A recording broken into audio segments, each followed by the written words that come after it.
Oi pessoal, tudo bom? Aqui é o Matheus, do Eixo Político. Depois de um períodozinho sem nenhum podcast, peço desculpa, mas foi por questão de saúde, porque eu estava viajando e porque tá uma correria aqui em Brasília e estava meio difícil de coincidir todas as agendas. Hoje a gente está aqui com a deputada federal Natália Bonavides, pré-candidata à Prefeitura de Natal. Oi, Natália, tudo bom? Oi, Matheus, estou muito feliz de estar aqui. Queria aproveitar para parabenizar pelo trabalho e cumprimentar todo mundo que está acompanhando a gente. Muito obrigado, é um prazer. Acho que é a primeira vez que a gente está assim, cara a cara, batendo esse papo. Sim. E é um prazer mesmo ter você aqui com a gente. Seu nome foi pedido várias vezes no Eixo, assim, como pré-candidata para bater esse papo com a gente, no Política Fora do Eixo, que é o nosso podcast. E só para passar um pouco antes para os nossos ouvintes e quem está assistindo a gente também pelo YouTube, a Natália, ela é advogada, feminista, ativista dos direitos humanos e também dos movimentos sociais, é filiada ao PT, tem uma trajetória que acho que é destacável, assim, vou passar um pouco para vocês. Foi eleita vereadora de Natal em 2016, sendo a 5ª vereadora mais votada e a mais votada da história do PT. Parabéns. Obrigada.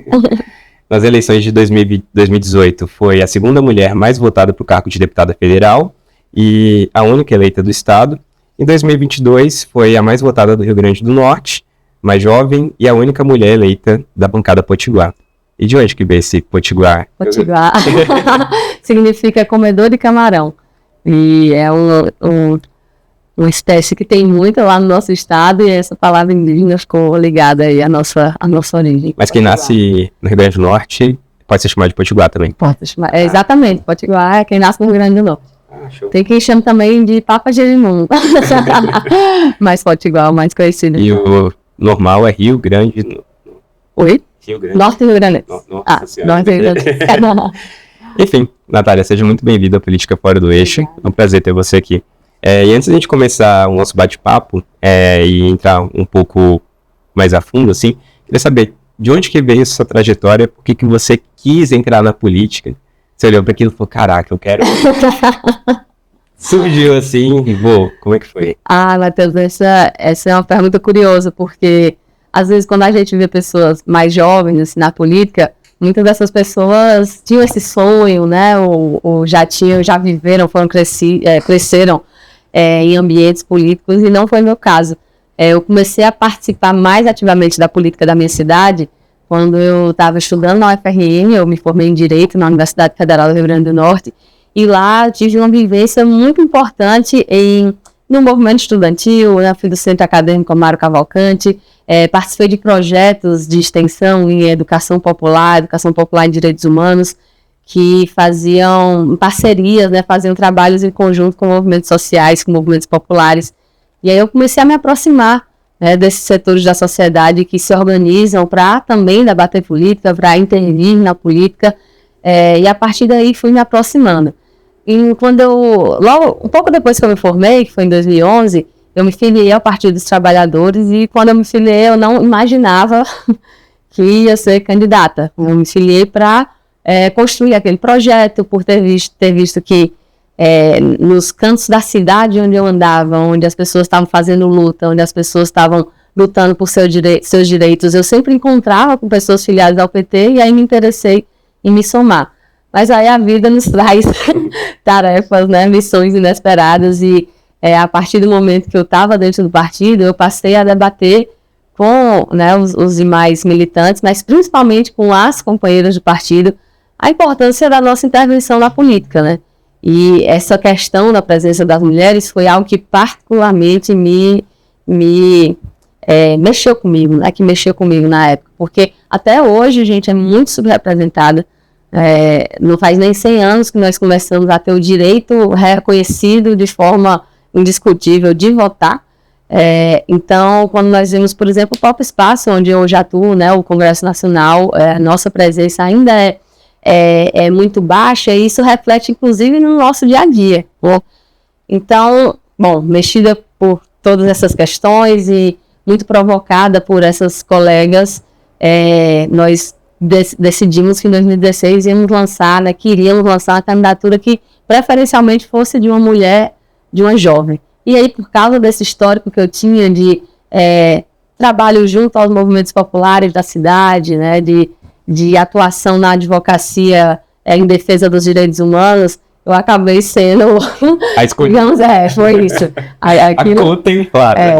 Esse processo, naturalmente, né, mudou minha vida para sempre.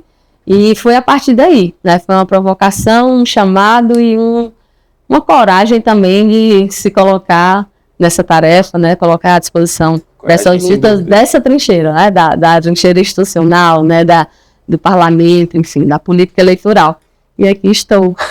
Meu, coragem sem dúvida, porque você coloca o seu nome, sua vida, assim, não só em riscos, né, porque a gente vê que o ambiente político no Brasil tem ficado cada vez mais conturbado, mas principalmente das mulheres. Exatamente. E um ponto que você trouxe, que é sobre a questão da participação das mulheres, né, quando você estava falando, já estava aqui no computadorzinho olhando, que eu queria lembrar exatamente o ano, eu ia falar 2014, mas foi 2016, que teve o primeiro banheiro feminino do Senado.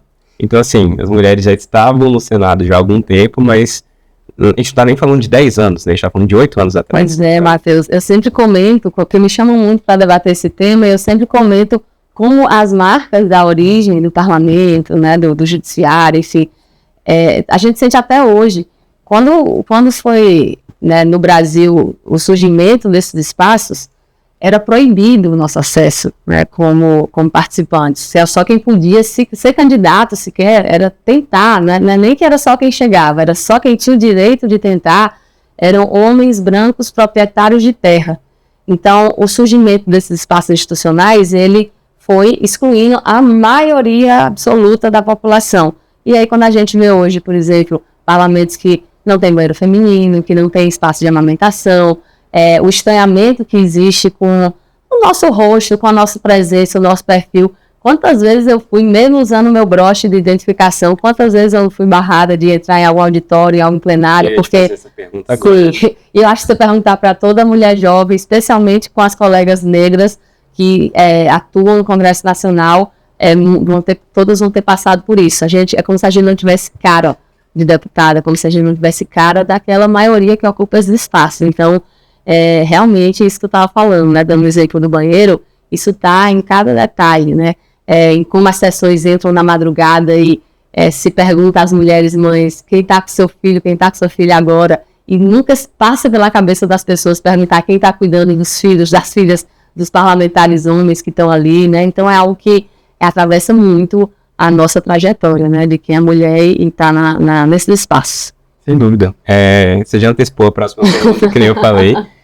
Esse ponto que você trouxe de, às vezes, ser barrada no Congresso, foi até um ponto que a deputada Tabata trouxe na entrevista dela, de que, às vezes, ela, de fato, está lá com broche, ela chega, aí fala assim, aí fica meio sem graça, assim.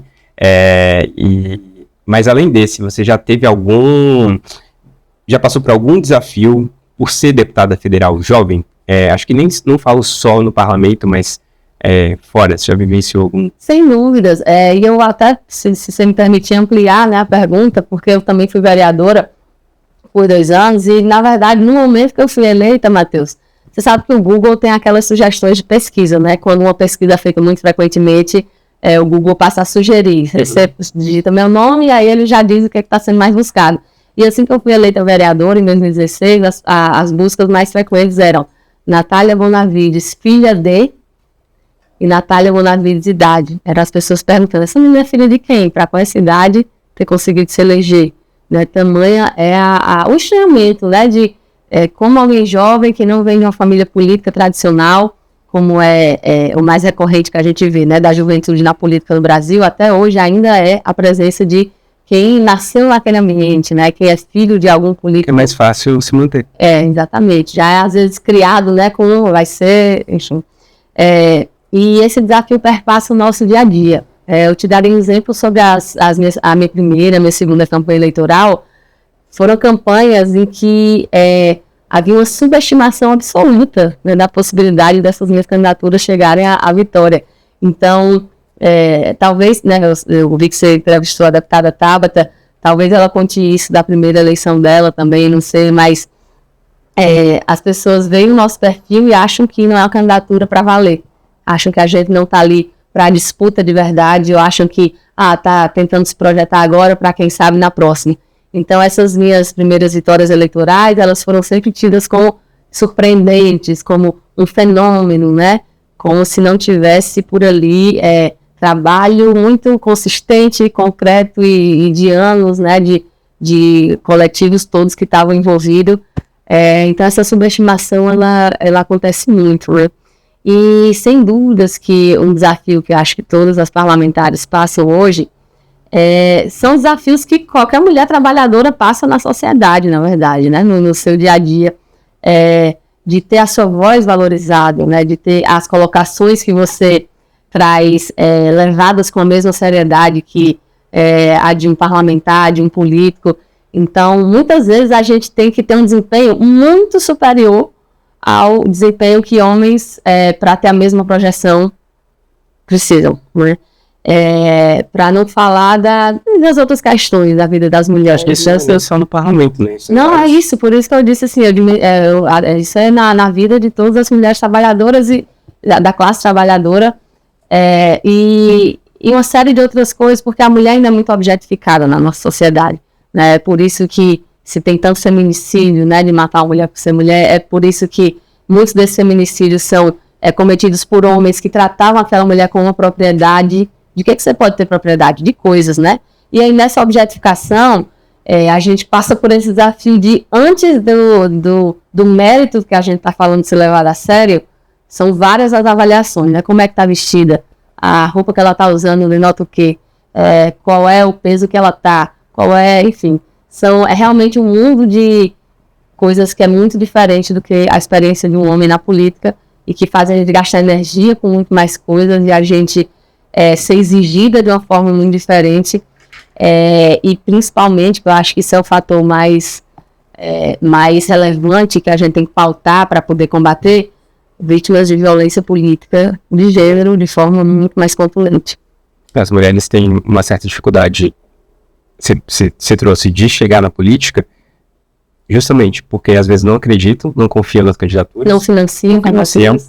Um ponto que você trouxe que foi que às vezes olham para ela, que é jovem, é a primeira candidatura, ela está querendo se projetar e tal. Não foi só você que trouxe, acho que os 4 que a gente já entrevistou, Tabata, Amon, a deputada Tabata, a deputada Amon e a deputada Duda, na verdade foram os 3. Os 3 trouxeram esse mesmo ponto. O Amon, porque ele era muito jovem no início, e falaram, não vai. A Tabata, que era a primeira candidatura dela, ela falou, vou tentar aqui, aí falaram, o partido não viu assim também. E a Duda, porque ela não era da política, assim, foi tentar e na primeira eleição ela já foi. E é triste, né, assim, porque se não financiam as candidaturas, se a gente tem dificuldade de financiamento das candidaturas femininas, não só femininas, mas também dos jovens, como que a gente vai tornar a política mais a cara da sociedade? Porque, que nem você falou, as mulheres são subrepresentadas no parlamento, se não me engano, acho que não chega a 20% do não parlamento. Não chega a 20%, sendo que são 50% da população. Exatamente. Então é complicado. Tem a mesma subrepresentação não só de jovens e mulheres, mas também de negros, de comunidade LGBT, etc. Então acho que, enfim, a política precisa de fato ter mais a nossa cara, né? Enfim. E é uma das nossas lutas, Matheus. É por isso que a gente gosta muito de trazer aqui no nosso podcast quem fala mais com o público jovem. Primeiro, porque o público do Eixo é um público mais jovem.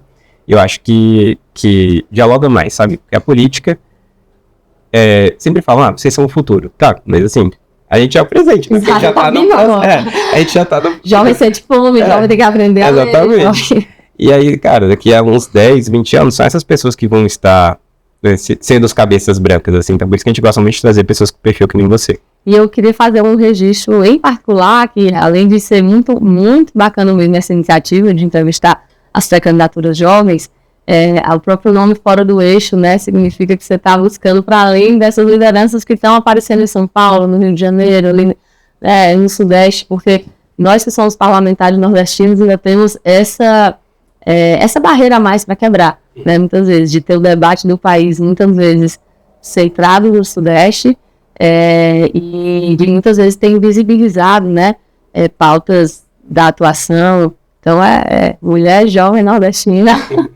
mas vamos voltar para o Rio Grande do Norte e 22, e nessa luta agora, que vai ser o maior desafio da minha vida até agora, e mais bonito também. Legal. E de onde que veio essa vontade de ser pré-candidata? Então, é a continuação daquela história que eu comecei a contar em 2016. Então, né? o sonho começou em 2016, foi nutrindo.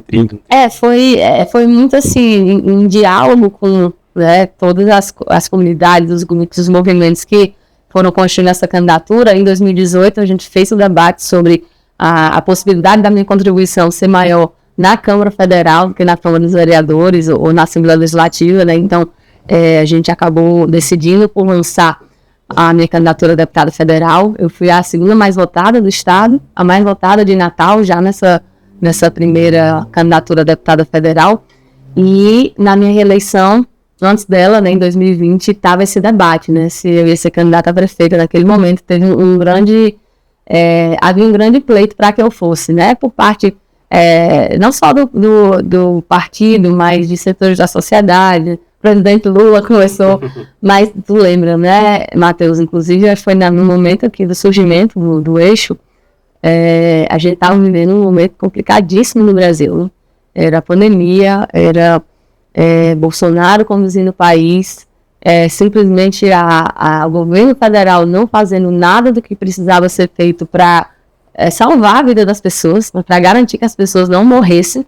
E aí, realmente, assim, foi uma concepção que minha tarefa naquela hora era outra, e eu tinha que ficar onde estava. Só que aí, e agora, em 2024, a gente teve um amadurecimento de muitos processos, né? Tive um mandato inteiro como deputada federal. Depois da pandemia, pude finalmente fazer o retorno a cada canto do estado que me elegeu, e que eu tinha tido pouquinho tempo para fazer, né? Só 2019 ali, e aí começou a pandemia. A gente tinha muito que devolver ainda, né? Como prestar contas para o estado todo que nos elegeu. E as condições mesmo do país, né? Se naquele momento eu, como deputada federal, eu entendia que minha missão prioritária era denunciar os crimes que o Bolsonaro estava cometendo, colaborar para que o Congresso aprovasse as medidas que a nossa população estava demandando naquele momento. Agora a gente está num momento de reconstrução do país, agora a gente está num momento de, inclusive, trazer o debate democrático para as eleições municipais, e a nossa cidade de Natal está sofrendo muito, né? A maioria do nosso povo, o povo trabalhador da nossa cidade, está em condições de serem desrespeitadas pelas últimas gestões, que são gestões, eu falo gestões porque eu não estou me referindo só a essa que está em curso agora em Natal, mas a todas as últimas que vêm representando sempre a elite da cidade, né? E essa elite tem grupos políticos que vão se revezando, né, nesse espaço da prefeitura. E a gente quer romper com esse pacto que tem sido feito por esses setores, é um pacto de mediocridade, é um pacto de tentar fazer as pessoas acharem que não dá para fazer melhor que aquilo. É um feijão com arroz mal feito. Não é nem assim, não, o mínimo está garantido e não vamos fazer coisas extraordinárias. Não, é de não ter vaga em creche. Daqui a pouco a gente fala mais sobre esses temas, mas de não ter vaga em creche, de ter fila de madrugada para pegar ficha para tentar conseguir uma consulta, de não ter transporte público, de a prefeitura deixar a empresa de ônibus tirar uma linha de ônibus de um dia para o outro sem avisar. É uma situação de desrespeito à população. E aí a vontade de mudar isso, a vontade de contribuir com um projeto de cidade que seja de dignidade para o nosso povo, é o que move esse momento político. Legal, muito bonito essa fala. Obrigada. Tem um ponto, as pessoas, assim, eu moro em Brasília, né? A gente não tem eleição municipal. Então... Nem praia. Tô brincando. Obrigado. Desculpa. Não, tudo bem. Não existe xenofobia da vez. Mas a gente tem uma certa dificuldade de ver, eu falo assim, como cidadão de Brasília, mas acho que uma parte das pessoas de Brasília, de ver que a política não acontece em Brasília. A política acontece nas cidades. Então acho que a eleição mais importante, assim, óbvio, tem eleição para presidente, para o parlamento, que é super importante, mas a eleição municipal, que é quem vai atender primeiramente aquela população. Então são os vereadores, são os prefeitos, etc. E eu acho que tem um debate muito baixo ainda sobre a importância das eleições municipais. Então, por isso que a gente tem trazido esses pré-candidatos para falar sobre isso. E tem um movimento que tem acontecido para a eleição desse ano, já tem algumas eleições que isso tem acontecido, que é a questão de nacionalizar o debate nas cidades. o que é totalmente errado, porque cada cidade tem sua própria particularidade. Isso acontece em Natal também? Você acha que vai ter essa polarização sobre o tema nacional, ou você acha que os problemas da cidade vão estar mais em disputa na eleição? Eu acho que vamos ter, né, em uma grande medida, essa polarização, e eu acho que isso se explica pelo seguinte fator. De certa forma, a posição que os candidatos, né, hoje pré-candidatos, vão ter em relação a vários temas, seja na cidade ou seja nacionalmente, isso indica muito sobre qual linha política ele vai seguir, como é que ele vai fazer a gestão de um orçamento público. E nós estamos vendo também agora, né, com o governo Lula tendo, né, no ano passado iniciado esse momento de retomada de uma série de políticas públicas que tinham sido interrompidas, de retomada a uma visão de orçamento público, ao menos naquilo que compete ao executivo, né, porque está cada vez mais desafiador, tanto que o Congresso Nacional está buscando fazer a gestão do orçamento. Mas voltando ao raciocínio, a forma como o governo Lula passa a novamente ter o orçamento público com foco na maioria da população, né, como ele mesmo gosta de falar, né, de mencionar, a gente vai colocar o pobre no orçamento. Isso é um símbolo para dizer que as políticas fundamentais de garantia de direitos, né, de cidadania vão estar, né, no orçamento, vão ter prioridade. E isso não vai ter como, eu acredito, né, nessas eleições municipais, separar tanto assim o debate, porque no fim das contas, os debates da cidade, eles também se relacionam com como a pessoa se posiciona em relação a essa questão macro, né? Então, por exemplo, eu na campanha vou defender a construção de habitação popular, vou defender o direito à moradia das pessoas, né? Vou defender que as pessoas possam estar em áreas centrais da cidade, ter direito a morar lá e não que sejam cada vez mais expulsas de onde tem serviços públicos. E eu sei que para a defesa disso, eu vou também tratar, por exemplo, do Minha Casa Minha Vida, né? De programas que estão acontecendo em nível nacional e que talvez nesse tema da habitação seja mais fácil, porque é um tema menos polêmico, né? Mas quando a gente for ver em outros, como o fortalecimento do SUS... Começar a atrapalhar seu raciocínio? Não, dá à vontade, é bom que a gente conversou. Não, mas parlamentar hoje... pode falar demais, não deixa não. Mas hoje tem uma política já municipal para habitação em Natal? Hoje tem, quando tem, são projetos pontuais. Então, determinado recurso, determinado recurso para determinado projeto. E é sempre vinculado ao acesso a recursos federais ou à inserção, né, nesses editais do próprio Minha Casa Minha Vida. Então, a Minha Casa Minha Vida é um tema que não é muito polêmico, então a gente poderia pensar menos em o que tem a posição do candidato, né, nacionalmente em relação a isso. Mas se nós formos pensar, por exemplo, na saúde, né, se o candidato ele apoia mais um sistema único de saúde fortalecido, com financiamento amplo, ou se ele apoia mais que o financiamento público abaixe, que o sistema privado que dê conta, né, de uma maior forma. Então, são posições que acabam se misturando, né, como você se coloca em relação aos temas nacionais e como você vai lidar com os desafios dos temas municipais, como você pretende usar o orçamento público, como você se posicionou sobre, por exemplo, uma lei de âmbito nacional que trate de direito à cidade, de urbanismo, e como você vai aplicar essas ideias num plano diretor, por exemplo, né, num tema local, municipal. Então, acho que vai ter essa polarização, né, lá em Natal, particularmente, a gente está vendo já isso em alguma medida acontecer, né, o atual prefeito, por exemplo, ele apoia uma candidatura e que tem cada vez mais buscado se aproximar do setor bolsonarista justamente para tentar colher benefícios, né, dessa polarização.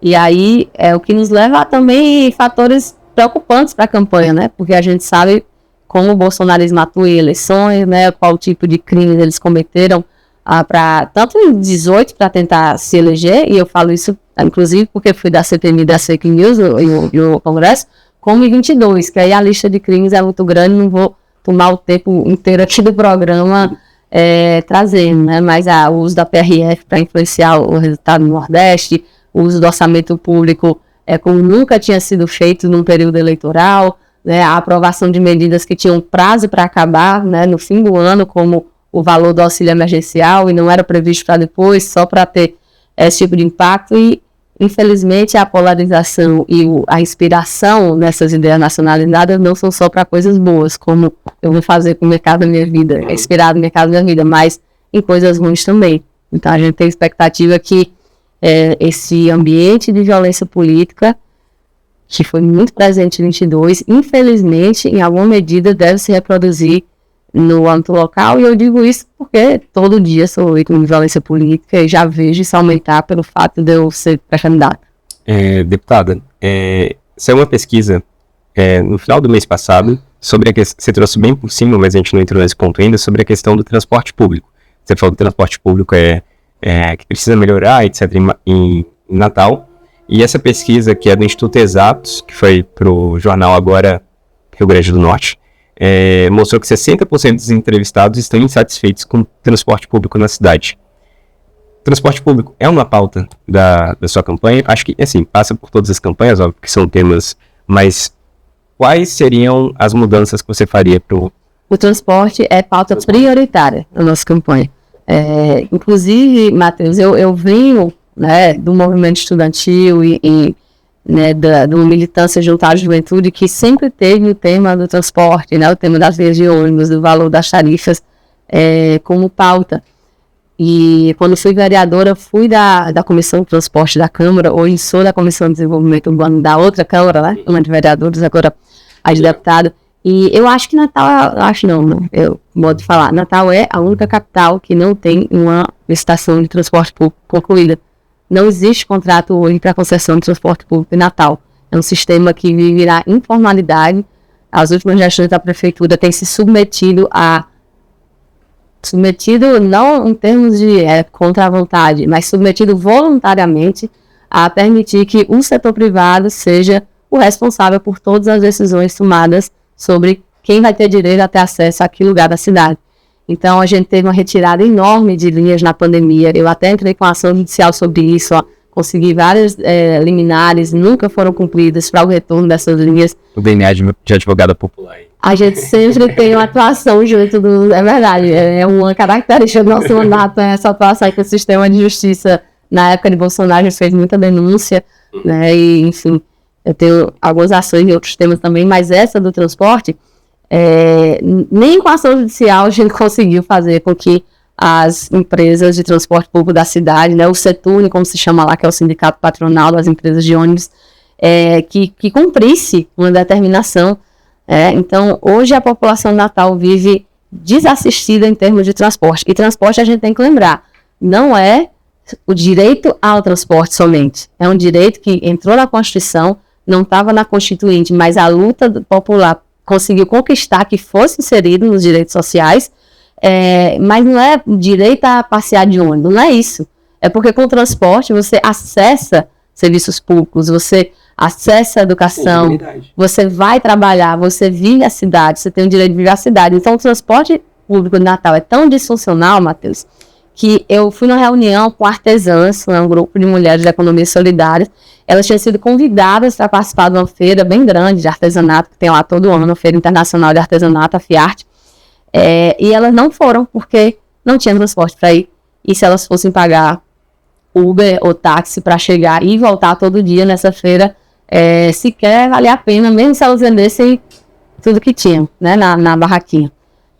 Eu conheço jovens que deixaram de aceitar um trabalho no setor gastronômico da cidade, que é muito forte, porque o turismo é a principal atividade de Natal, deixaram de aceitar porque terminava o serviço numa hora que não tinha mais como voltar. Então é disfuncional, né? Tem até uma propaganda de rádio na cidade, olha, quando vira piada, porque o negócio está desacreditado, ninguém acha mais que tem como resolver, né? Uma propaganda de uma loja de moto, dizendo algo como, se o transporte público não funciona, financie uma moto e não sei quantas vezes e pare de depender. Tá entendendo? O quanto virou um tema assim que a população às vezes nem acha que tem mais o que fazer, mas tem. Né? Tem muito, a gente está fazendo um debate de plano de governo participativo, um dos grupos de trabalho é sobre transporte. A gente está estudando as experiências que têm sido feitas, principalmente em outras cidades aqui do Brasil, né? Experiências sobre novas formas de gestão, sobre novos modelos de licitação, porque esses que têm se tentado fazer em Natal, já tentaram abrir o edital várias vezes, as empresas não aparecem, não desertam, ficam no conforto ali de seguir lucrando sem ter um contrato vinculando obrigações. Então, tem cidades que estão, por exemplo, dividindo a licitação, né, entre a fornecimento do veículo e a gestão do serviço. Tem cidades que estão fazendo um sistema misto, que colocam a empresa pública para organizar o sistema, ainda que conte com empresas privadas. Isso tudo, né, a gente está no momento de, agora, nessa primeira quinzena de julho, de fechar as propostas de cada grupo de trabalho para propor para a cidade qual o modelo que vai funcionar e que leva em conta não só ônibus, né? Natal tem muito modesto ainda. Modal, o principal. Mas a gente tem um modesto sistema ferroviário, ainda tem CBTU em Natal, é um dos poucos estados que ainda tem. É muito pobre de ciclovias a cidade.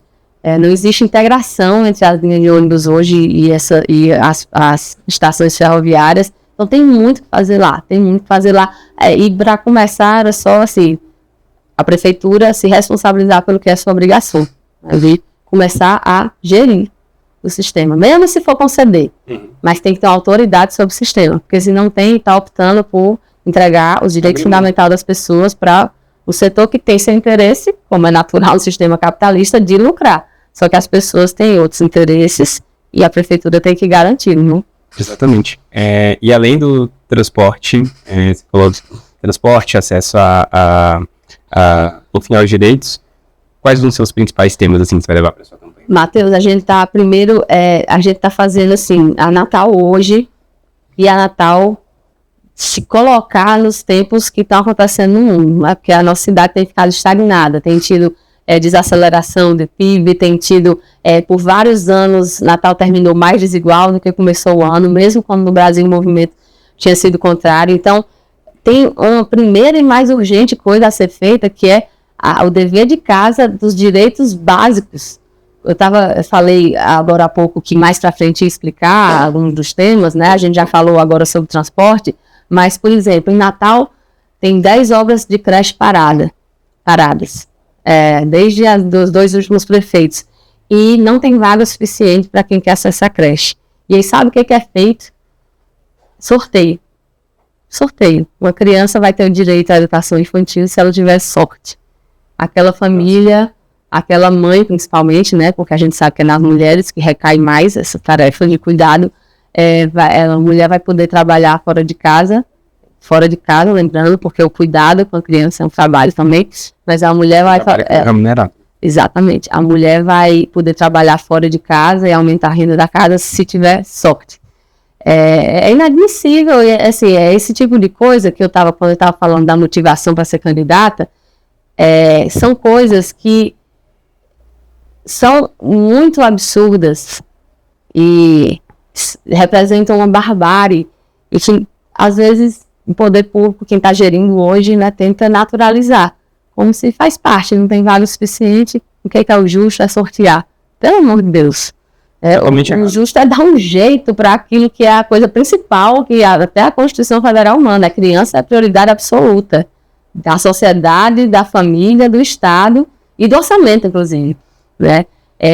Na saúde, a gente está em 2024.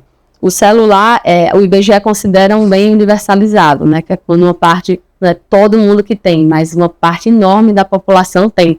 E em Natal, em 2024, para você marcar uma consulta, né, que popularmente conhecido como posto, você precisa sair de madrugada de casa, faça chuva, faça sol, se submetendo aos perigos de sair de madrugada de casa para pegar uma fila, para tentar pegar uma ficha. Não tem assim, é porque a prefeitura não consegue fazer uma outra forma de marcação? Não, é porque se opta pela não transparência de não saber qual é a demanda real de saúde naquela comunidade, naquele bairro, então deixa o pessoal sair de madrugada para pegar uma fila. Não é um absurdo isso? E aí se trata como se fosse da paisagem, assim, naturaliza como faz parte. Não é essa indignação, né, esse inconformismo com essas situações que essas últimas gestões vêm tentando naturalizar, que a gente vai, né, fazer que nos mova para mudar esse estado de coisas. Se tu me permitir mais uns minutos, claro. Que eu estava falando sobre o emergencial, né, o dever de casa, assim, creche, ajeitar o sistema de marcar consultas, é ajeitar as lagoas de captação, que todo mundo que mora perto de uma lagoa de captação na cidade tem as casas inundadas, não pode comprar uma cama de madeira, tem que fazer de alvenaria, porque senão vai perder todo ano, nem adianta. Por isso que eu, em outro momento, falei do feijão com arroz mal feito, né? Porque nem isso funciona. Mas o outro ponto é reposicionar a nossa cidade no debate, nos debates que estão acontecendo no mundo. Natal é a capital do estado, que hoje está sendo vanguarda e protagonista no tema das energias renováveis. E Natal não tem uma área na prefeitura que trate do tema de transição energética, de mudanças climáticas. É um não assunto, né? Todo ano, quando tem inundações, quando os moradores têm todas as suas coisas perdidas, vai um prefeito para dizer que não era esperada aquela chuva, que todo ano a gente sabe que vai ter, sabe exatamente esse período. Eu faço aniversário 15 de junho, e nenhum aniversário da minha vida eu lembro não ter chovido. Então, assim, é muito previsível. Assim, Natal, o inverno e verão que a gente chama chuva ou não chuva, porque quando faz 20 graus lá, dá na manchete.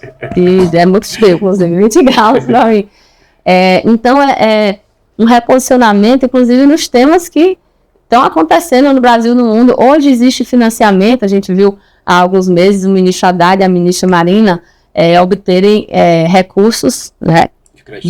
Exatamente, né? Para bilhões para poder financiar projetos de transição energética. Aí uma cidade que não tem ônibus elétrico, que não tem ciclovia, que não tem integração com o modal ferroviário, todos esses temas que eu estou falando aqui poderiam ser inseridos em financiamentos desses recursos que estão vindo só para essas coisas. E se você ver, os temas são bem conectados. E estão totalmente conectados, né? Então, assim, reposicionar a nossa cidade, né, no Nordeste, no Brasil e até mesmo no mundo. Eu estou aí com isso para finalizar essa pergunta.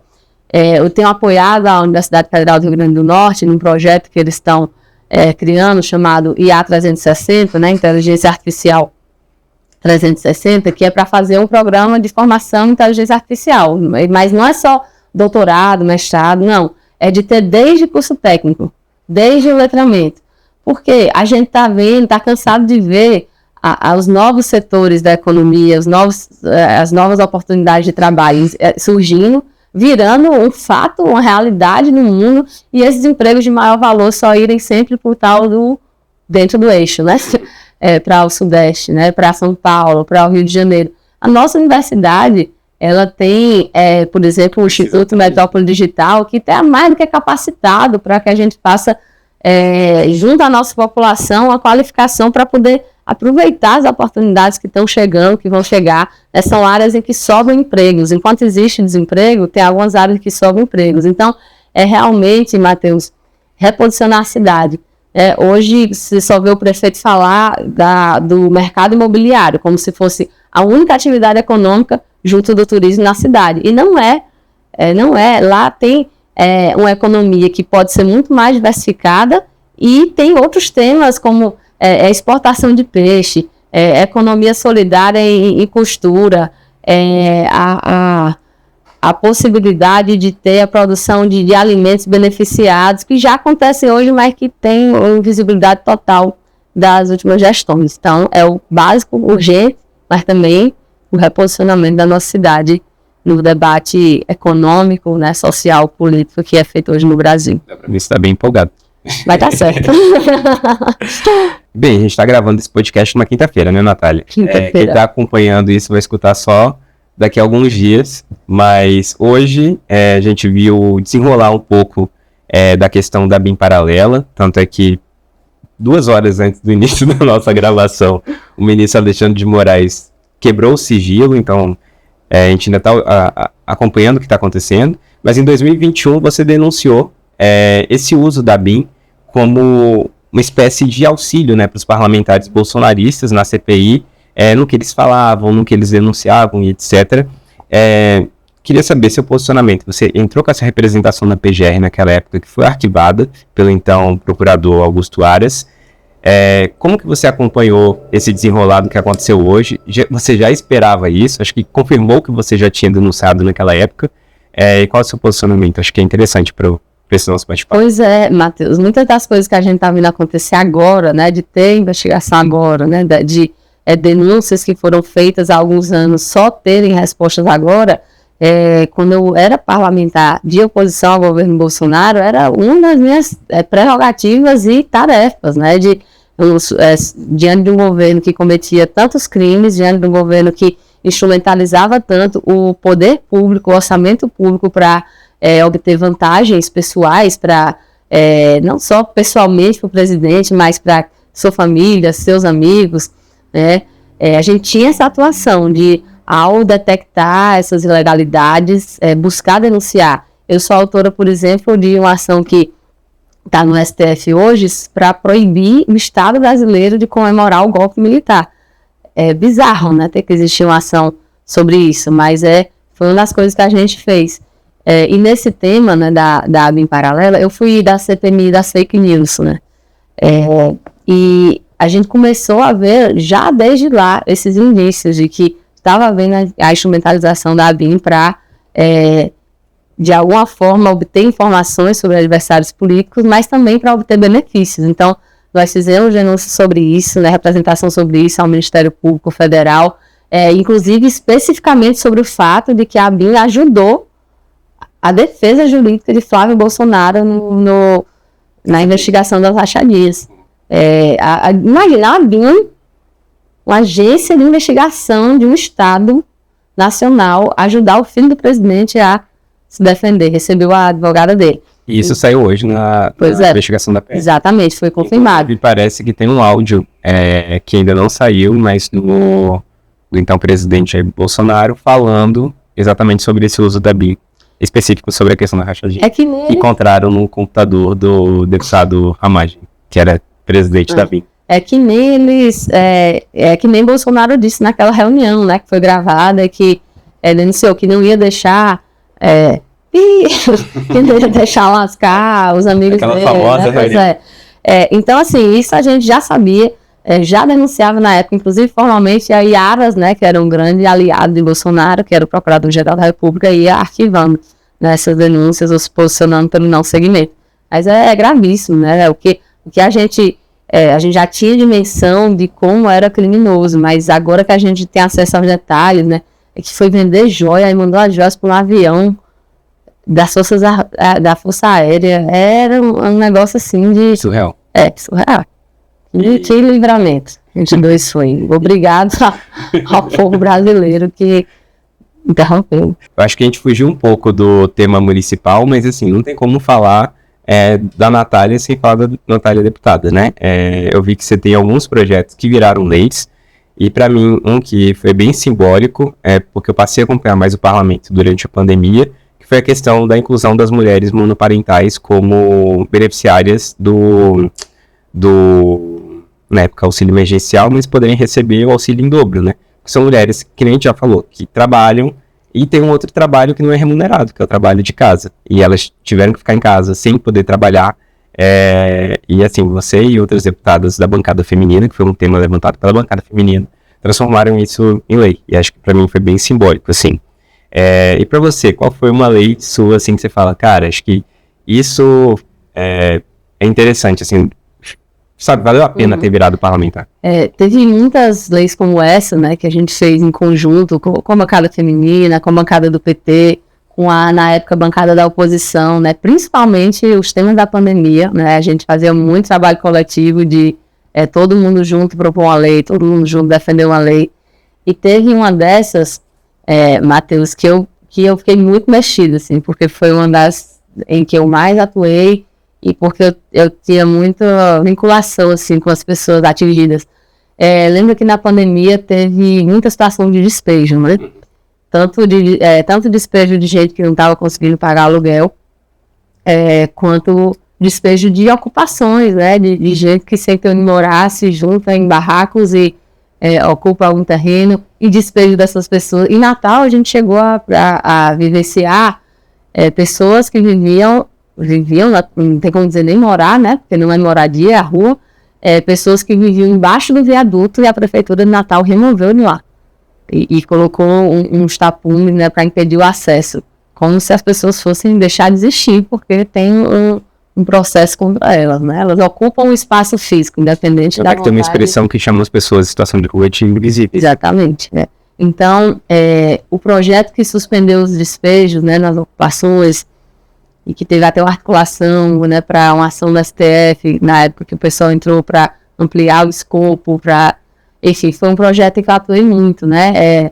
E na época teve repercussão a campanha Despejo Zero, que era uma campanha justamente dos movimentos populares de luta por moradia, de luta por terra, de simplesmente os setores que estavam organizados para defender essas pessoas que, logo na época do mantra Fique em Casa, não tinham sequer casa onde ficar, a defesa dessas pessoas. Imagine, todo mundo que estava decidindo aquelas vidas estava trabalhando em casa, né? As pessoas não tinham direito. Não, quando tinha uma reintegração, né, um despejo que algum juiz assinou, todos os tribunais estavam com trabalho em casa. O Congresso, né, a gente tinha sempre um núcleo ali funcionando, mas estava tendo as sessões virtuais, e aí, para as pessoas, né, de dentro de uma casa, você assinar uma medida para, no meio da pandemia, deixar uma pessoa na rua, né? É muito brutal.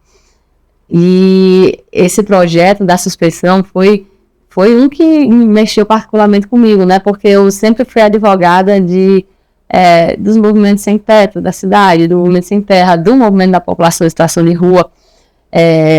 Então, eu tenho uma vinculação forte com essa pauta, né? Sobre a ocupação da cidade, a vivência da cidade, o direito a existir nela num lugar digno, né? Num teto.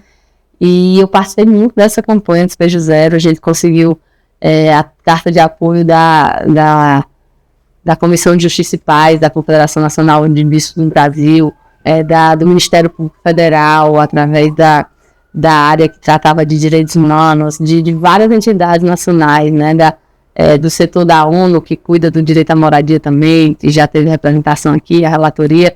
Essa foi uma grande mobilização, a ponto de que, mesmo sendo um tema que é duro de ser tratado no Congresso, ele foi aprovado na Câmara, foi aprovado no Senado, teve veto de Bolsonaro, e a gente conseguiu derrubar o veto.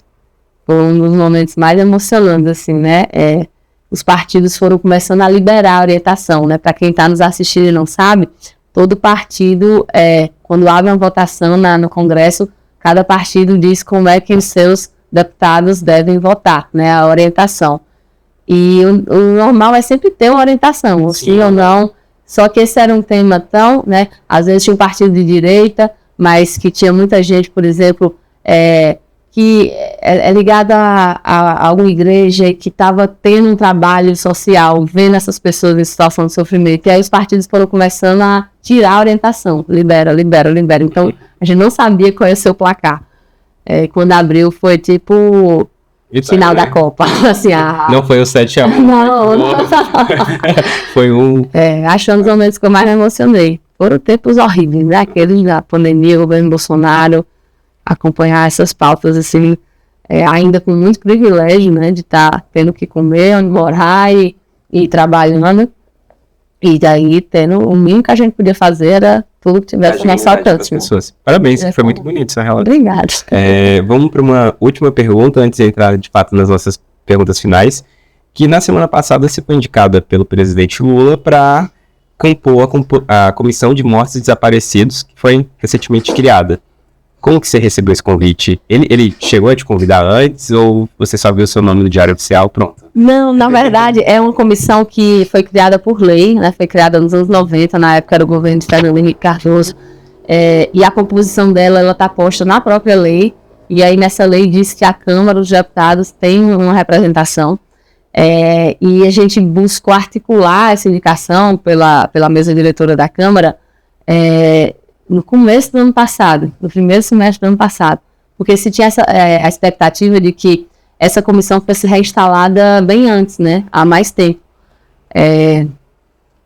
Era uma comissão que foi extinta no final do governo Bolsonaro, né, antes disso ela passou, todo o governo Bolsonaro sendo desvirtuada, ele trocou os membros que tinha antes por membros que são pessoas que até negam que a ditadura existiu, né, assim como tinha negacionistas da pandemia, né, se você for ver, muitos são em comum com negacionistas da nossa história, né, da verdade histórica. E quando Bolsonaro encerrou a comissão por um decreto ilegal no final de 2022, a gente já começou nessa expectativa, né, de que o governo Lula fizesse a reinstalação.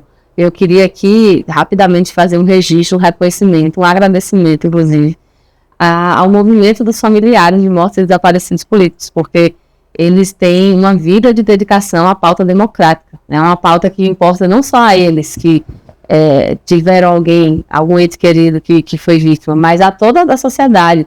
A gente viu o que acontece quando... Exatamente. A gente viu o que acontece quando um país não faz o seu dever de casa, por exemplo, de justiça de transição, né, de você sair de um período de exceção e entrar num período democrático. Tem esse termo, né, essa área nos direitos humanos chamada justiça de transição, que são aquelas medidas que um Estado, um país tem que adotar para primeiro reparar quem foi vítima, para buscar responsabilizar quem perpetrou crimes contra a humanidade. Isso o Brasil não fez, né? A lei da anistia impediu o avanço disso, que teria sido fundamental, e para que aquilo não aconteça de novo. Então o Brasil tem essa obrigação, inclusive decorrente das leis do Brasil, das convenções internacionais que o Brasil adota, de decisões judiciais no Brasil, mas também da Corte Interamericana de Direitos Humanos, e nessas obrigações está isso de fazer todos os esforços para que, por exemplo, quem até hoje não pôde enterrar o corpo de um ente querido possa lutar por essa justiça, né? Então, quando o governo Bolsonaro disse que a comissão já tinha cumprido seu papel, não tinha nada a fazer mais, é mais uma ofensa, né, vinda daquele que, quando era deputado, tinha um cartaz na porta do seu gabinete que dizia: quem procura osso é cachorro. Então, são famílias que lutam há décadas para saber o que aconteceu, saber como morreu, saber onde está o corpo, se ainda é possível enterrar, para identificar ossadas que foram, por exemplo, em São Paulo, no cemitério de Perus, foi encontrada uma vala clandestina com várias ossadas, né? Uma parte da investigação que é feita no Brasil hoje de buscar se há desaparecidos políticos que estejam com seus restos mortais lá. Então é um tema dificílimo, com pessoas que, para além da sua luta política e democrática, viveram traumas pessoais. Pessoas como a mãe de Fernando Santa Cruz, que foi um desaparecido de Pernambuco, até pai do ex-presidente do AB, né?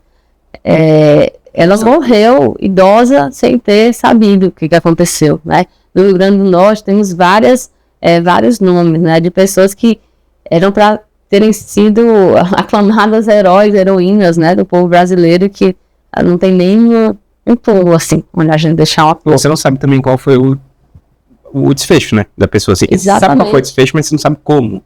Você não sabe a situação, o que passou e tal.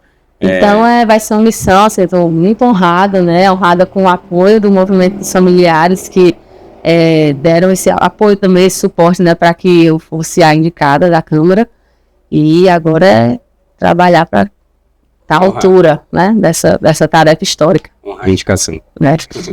E acho que muito do que a gente falou aqui passou muito pelo direito à dignidade. Acho que todas as pautas que a gente falou, transporte, habitação, saúde, agora educação, mas a questão das mulheres...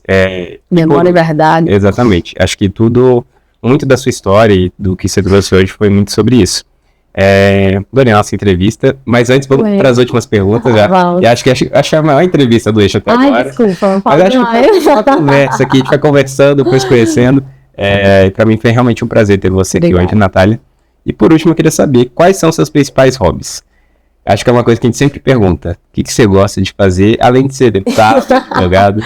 Matheus, acho que é a pergunta mais difícil do programa. É que você não estava esperando. Não, é porque eu tenho muitos interesses, assim, eu tento aprender piano, eu tento aprender a pintar, eu gosto de ler, eu gosto de fazer trilha, mas também gosto de... eu não acredito em signos, mas dizem que é porque eu sou de Gêmeos, TDAH, mas eu gosto de estar com gente querida, eu gosto muito de arte. Então, de arte, assim, não só assistir, né, passivamente, eu gosto de me atrever, assim, sou péssima, né, em todas as que eu já tentei, mas eu gosto de aquarela, de pintura, tô tentando agora pintura com tinta acrílica. Eu sempre tento aprender violão, sempre tento aprender piano, são a falta de tempo deixa a gente quase sem hobby. É realmente puxado. Então eu tenho muitos interesses, mas talvez hoje o meu hobby seja ficar em casa, quietinha, assim, assistindo alguma coisa com meu namorado, minhas gatas, para colocar a cabeça, né, nos eixos. E quando eu tenho um pouquinho mais de tempo, aí eu múltiplos interesses mesmo, muitos hobbies. Tem duas gatas? Duas, são animais. Qual o nome? Terê e Sub. Sub? Pega o ponte, vai prolongar. Mas Terê é por causa da primeira mulher que foi para o espaço, Valentina Tereshkova, a cosmonauta soviética. Caraca. E Sub, você vai ter que me chamar para outra entrevista. Tô brincando. Meu avô foi preso político e quando ele estava preso no Ceará, uma gatinha entrou no quartel. E os presos políticos adotaram ela, que ela chegou muito magrinha, subnutrida e subversiva. Chegou roubando comida e virando a mascote dos presos políticos. É uma homenagem a essa gatinha. Cara, que legal. Acabou que não precisou outra entrevista. E, gente, e por último, o que você gosta de ouvir? O que toca no seu Spotify? Também muito aleatório. Eu ouço, infelizmente, eu adoro podcast, só que eu ouço mais do que eu gostaria, porque eu queria ouvir mais música. Mas eu aposto que um monte de gente tá ouvindo a gente, tá agora lavando louça, né? Tá agora correndo na esteira. Eu fiz isso hoje, né? Eu ouvi um podcast correndo na esteira. Você escuta o podcast uma vez, duas vezes? Eu tenho vergonha de responder. X2, a maioria. X2 os do dia a dia e os que são semanais, 1.5. Você não consegue acompanhar no ritmo normal. É que eu tenho muita coisa para me atualizar, eu não vou ter disponível. Mas de música, eu gosto muito de samba, eu gosto de música brasileira, eu gosto muito de jazz. Eu gosto principalmente, não falando de estilo agora, mas de cantoras, mulheres cantando. Então, Tereza Cristina, Cristal, Elis Regina, Mônica Salmazo, Ella Fitzgerald, Billie Holiday, mulher cantando, seja no samba, seja no jazz, seja no blues, mulher arrasa. Eu adoro vários cantores homens também, Freddie Mercury, adoro Queen, mas eu tenho uma coisa assim de ouvir mulheres cantoras. Eu prefiro cantores também. Eu também. Cara, que legal, muito bom conhecer esse seu lado, muito obrigado mesmo. Eu treino artes marciais. Sério? Eu sempre fui muito ruim em esporte, daquela pessoa que ficava no banco na educação física. E aí acabei achando algo que eu gostasse, já adulta.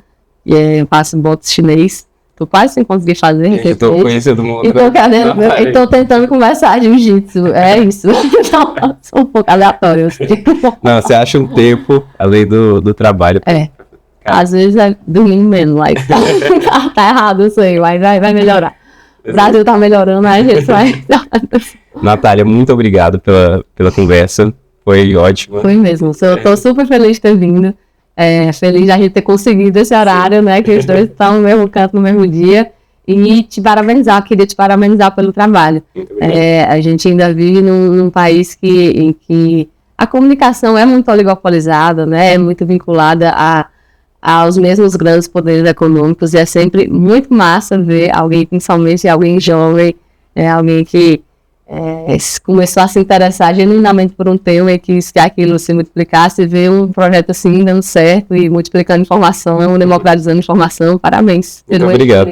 Pelo Fora do Eixo. Eu não sei nem como responder. Muito obrigado. Tá certo, tá. Muito obrigado. Obrigado. Deixou até o apresentador sem graça agora. Você não tá acostumado a ser entrevistado? Mas acho que o Eixo surgiu de um sonho. Um sonho não, surgiu de um surto da pandemia, já falei isso algumas vezes. E que hoje me dá muito prazer, assim, poder trazer pessoas que trabalham com política, que representam a política para falar diretamente com o nosso público.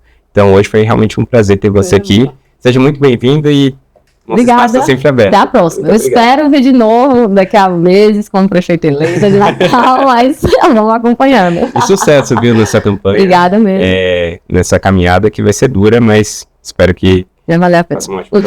Um beijo pra quem assistiu, o cheiro, como a gente diz. É isso, pessoal. Hoje a gente conversou com Natália Bonavides, ela que é deputada federal e pré-candidata do PT à Prefeitura de Natal. Muito obrigado, Natália. Muito obrigado a todo mundo. E até a próxima semana. Tchau, tchau.